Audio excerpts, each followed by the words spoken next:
Alright, you got a blue NEMESIS Chevelle. Been a minute, been hot outside, man. Too hot. But we back to the twin turbo 454 Chevelle build we got here. You can see we got everything plumbed in. Headers, exhaust manifold, downpipe. I got these pieces to weld on and dump in that hole, those wastegates, and I gotta do my plumbing for all my lines to my controller over here. I got my blow-off valve set up. I got the Holley Super Sniper, to be exact, Stealth, and on here and mounted. And what we're gonna do is we're gonna go over the old installation of the Stealth system and what we got to do to get it all installed. I got my oil feed lines all done. I just did those. Just got those taken care of. So what we did was, I already had these feed lines because, you know, from the twin turbo setup that I had with 350. So I only needed the minimum attachments to actually get it to work with this setup. I got this extra line that went down, tapped in down there where I had my oil sending unit at for one of my outside gauges, no, for my inside gauge. I plumbed it in there, and then I got my connector here, so it's plumbed on the back. So I got my oil feed line coming in. It goes from one turbo, goes to the second turbo, to the oil sender. Got the oil sender down here on the front, so I got my external oil sender and I got my internal oil sender, so I can read my pressures no matter what I'm doing. So that's all plumbed away. I got my gas lines routed with my air motive. I got it set up with a clear glass filter, my pressure gauge, and it plumbed on just like this right to the carburetor. I got this carb hat because this is what I had on my 350. It's a little bit small, but it'll work for right now. And I'm working on getting my other carb hat actually TIG welded. It's gonna be a custom just the way I want it. So I'm gonna get that TIG welded all up and I'll switch this out. But this will work right now. I got my blow-off valve right here because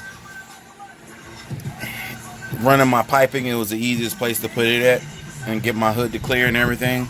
I got my second one down here in this bin on this 45.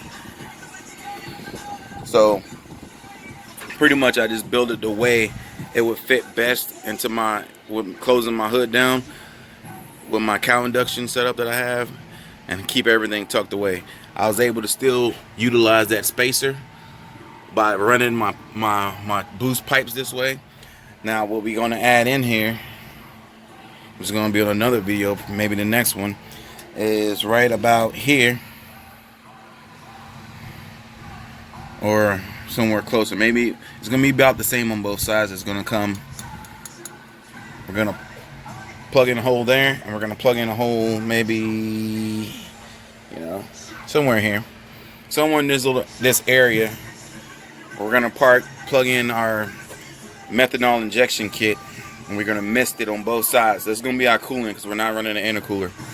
We're doing the blow-through setup with meth injections. Try to drop it like 100 and some degrees. If we can get 100 plus degrees temp drop, that'll be good.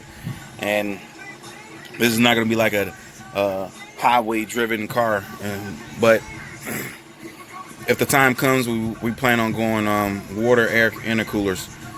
But this is like a lot of more plumbing and rounding and making the, you know, space for it, finding the space for it, should I say, not making it. But anyways, we're good to go right now. So we're to the point where we're ready to do this Holley Stealth system and get it all tuned in with the turbos, so we can get this stuff ready to fire up and go about our business. So first thing we're gonna do is we're gonna get our sensors placement. All right, so first we're gonna install this sensor right here, this water temp sensor. I was thinking about putting it in there or rearranging my gauges and putting it in the back, but as I read the manual, going over everything, it's going to be able to control my fans, my electrical fans that I got here. So what I'm going to do is get rid of this sensor that I have that controls my electrical fans and cuts them on and off. And I'm going to go ahead and install this fitting in this location for my Super Sniper to control my temperatures for my fans, and then I'll be able to go into the software and actually change the temperature I want it to come on and off for my exterior fans. So that's the first thing we're going to do right now. Alright. Gonna lose a little bit of water, but try to make this quick as possible.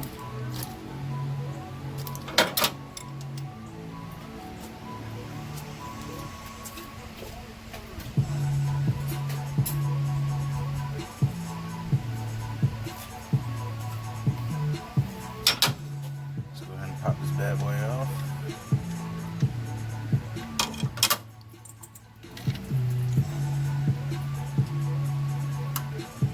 Lost a little bit of coolant, but not much.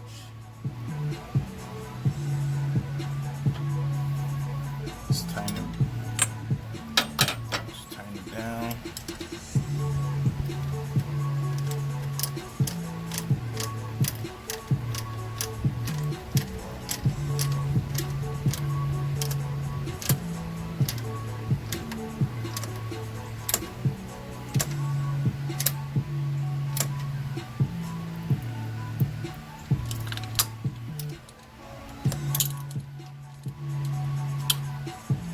And that should be good to go. Let's put it in the orientation that we want. So I get a couple more spins. A little more. And I want it right about there's perfect. So we'll run our cord right around, punch it in right here, and we'll move on to the next one. We got one down.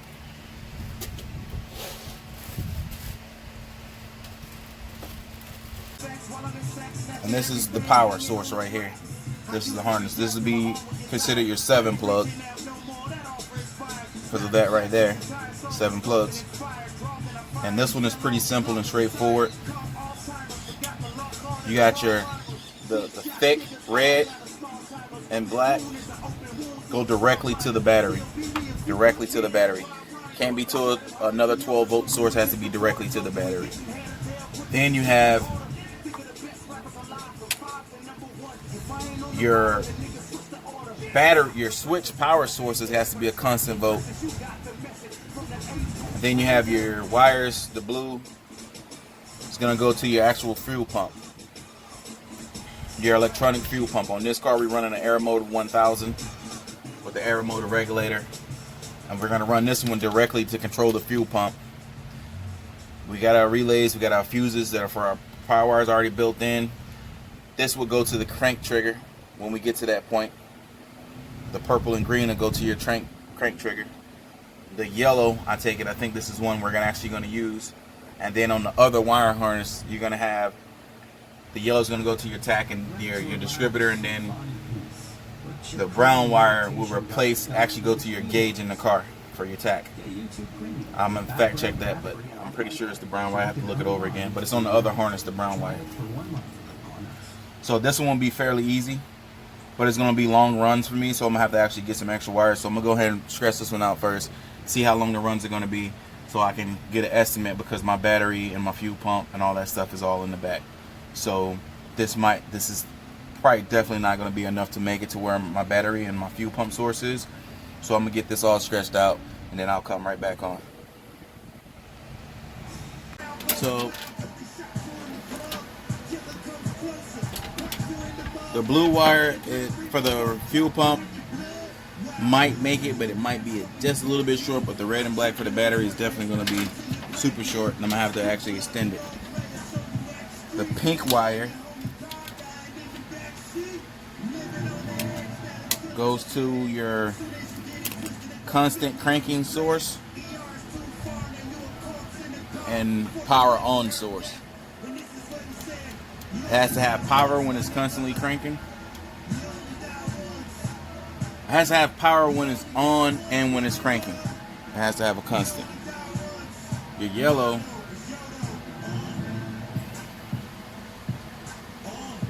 goes to your distributor tach. So what we'll do is, you got a 12-volt source for this pink one that needs to be a constant 12 and constant even while cranking, not shorting out or anything. So what we'll do is, on our distributor here, we got our battery wire coming in from our 12-volt source to control our distributor. We'll tap into that wire, verify that it's going to be constant even during cranking, which it should. The car won't start if it wasn't.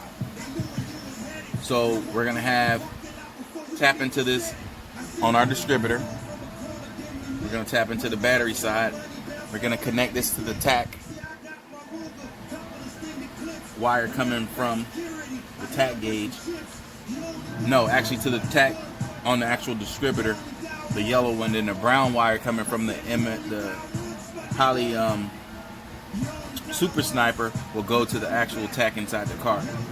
So what we're going to do is, we'll go ahead and disconnect the tach from the car to the distributor and connect this yellow one, and then we'll connect the brown wire and the other wiring harness to the actual tach going into the car, and we'll connect this one. We'll splice it into our power that's going to our distributor, which will be a constant 12-volt while cranking and a constant 12-volt while running, turning on the whole system.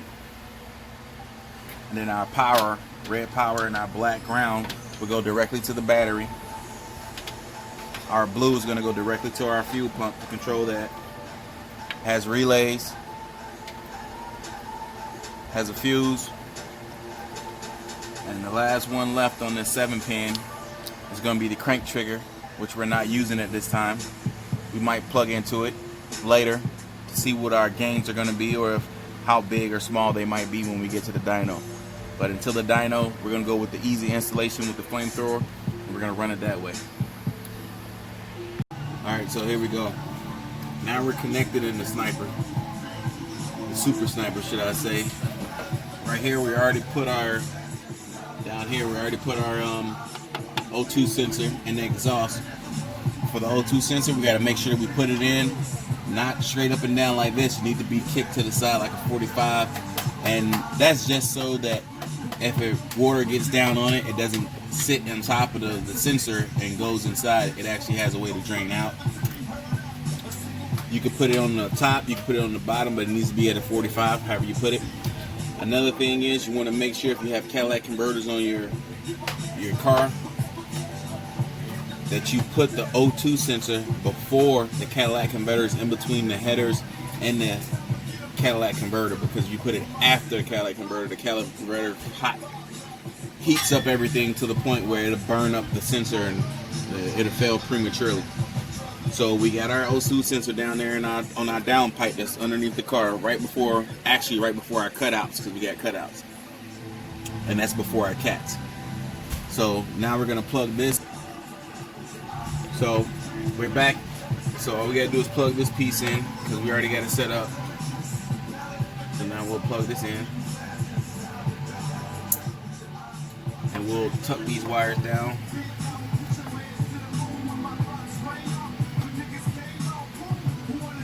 Just enough to get them tucked away, but not to the point where they're going to be hanging low. We just want them back here. Next we're going to do is our water tip sensor.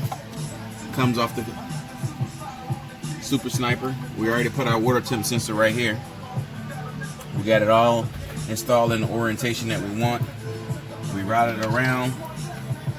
We'll take it, plug that in.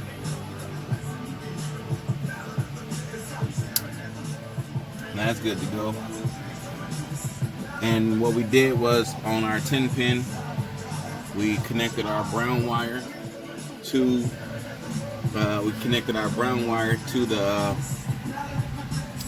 tach. So we disconnected the wire we had going to the tach for the tach signal from the actual gauge to the actual distributor. We disconnected that wire and we connected our brown wire to it. Then on our 7-pin, we took the yellow and we ran it to the tach, because that's going to be our coil input. And then we took the pink wire and tied it into our battery feed wire for the distributor. Because our battery feed wire, after you check your source, you just got to verify you got a constant 12 volts and you got a constant 12 while cranking, not no intermediate where it cuts out while cranking. So we verified that, and then we connected the sister in our wire to our 12 volt switch that's coming to the distributor.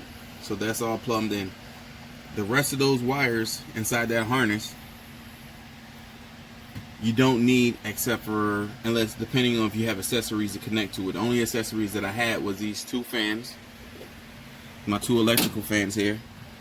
Those 2 electrical fans, since we utilized this plug, there was a negative output to click our fans. We utilized this plug. I took it off and put this sensor on for the Super Sniper. What we did was I put the 2 wires together and I ran it to the actual, it's underneath here, and I ran it to the relay that we have to switch over the fans. So now the Holley controls the fans. The Holley control. So our next steps to do right now is going to be, we got our O2, we got the 7-pin. Our next steps to do right now is connecting our LCD display in the inside, which I ran it over here.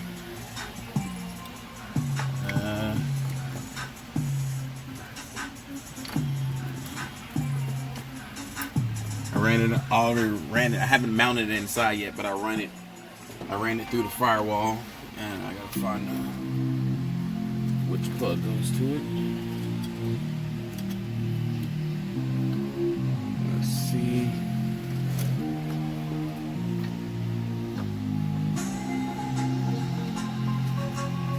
Here's our plug for the LCD. This plug is for your LCD and also your CAN bus, so you can actually tap into your laptop. So what I recommend doing is running the other plug for your CAN bus as well as your LCD through your firewall and setting them up, and then leaving the USB for your hanging free somewhere inside your car. You can tuck it away in a compartment and run it to your actual LCD screen when you're tuning, and then with the LCD, or you're watching it and using it as a gauge, and then when you're on the laptop, you just unplug, come out in the engine bay, unplug it, and plug it into your laptop computer with your USB port. So we're gonna just run it like this, and we're gonna tuck it back in to get it a little bit more secluded so you can't see it. You want it all tucked back in here so you don't really notice it.